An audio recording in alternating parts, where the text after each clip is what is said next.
Okay guys, for today's video is magbubukas tayo ng Shopee. So, Shopee tayo.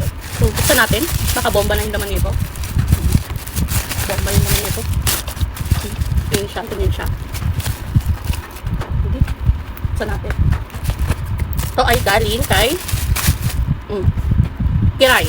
So, kay Kiray ito galing. Uy, alam nyo, idol ko din natin si Kiray. Kasi dahil sa, ano niya, sa katawan niya. Gusto ko talaga dating katawan niya, pero okay din naman yung katawan niya kasi sexy din talaga. Kaya ano parang nawala yung sweat niya.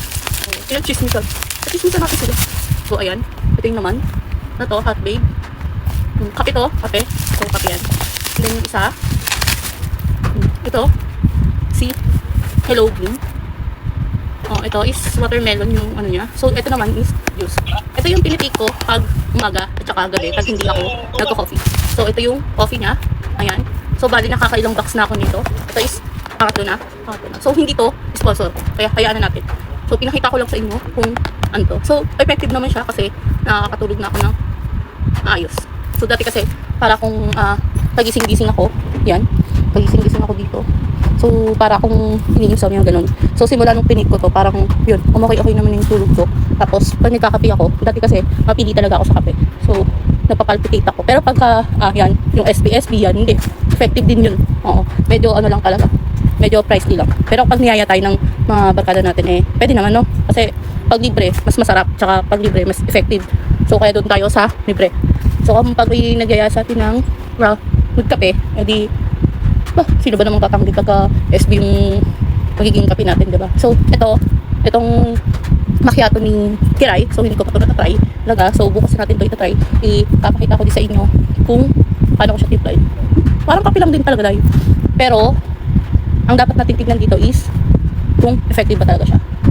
So, nakakapayat nga daw to. Tapos, kumbaga pag stress ka, yun. So, hindi ko pa natatry. Kasi, ang dati ko talagang ginagamit is ibang brand din. So, okay naman. Siguro kaya lang, gusto ko lang itry. Or nag-explore lang din talaga ako ng ibang kape at saka juice. Pero yung mga ganito talaga na mga supplement juice, effective naman. Siguro hiyangan lang din. Pero, itong ano na to is effective siya. So, itatry natin. Itong si watermelon.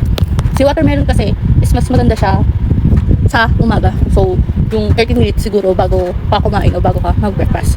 So, hindi ko to ina-allowed na mauna to kaysa sa water. So, pag ako talaga, yung umaga is water talaga muna ako. Bago kung ano pa man. So, minsan ang una pa nga akong uminom ng tubig bago ko mag-brush. So, minsan dati kasi nakasanayan ko na yung water ko is katabi ko lang dito sa kwarto. Kasi since hindi kasi din ako makitubig nitong mga nakaraan. Kaya pinatanggol ko muna siya. So, pinalis ko muna gawa ng makain siya sa space ng kwarto ko. So, ngayon, magiging makitubig na ako. So, ayun lang. Ayan, panibagong gastos na naman. Oo. Pag nag-shopee talaga tayo wala. Wala. So, yan guys. So, kaya kung ako sa inyo, umorder din kayo.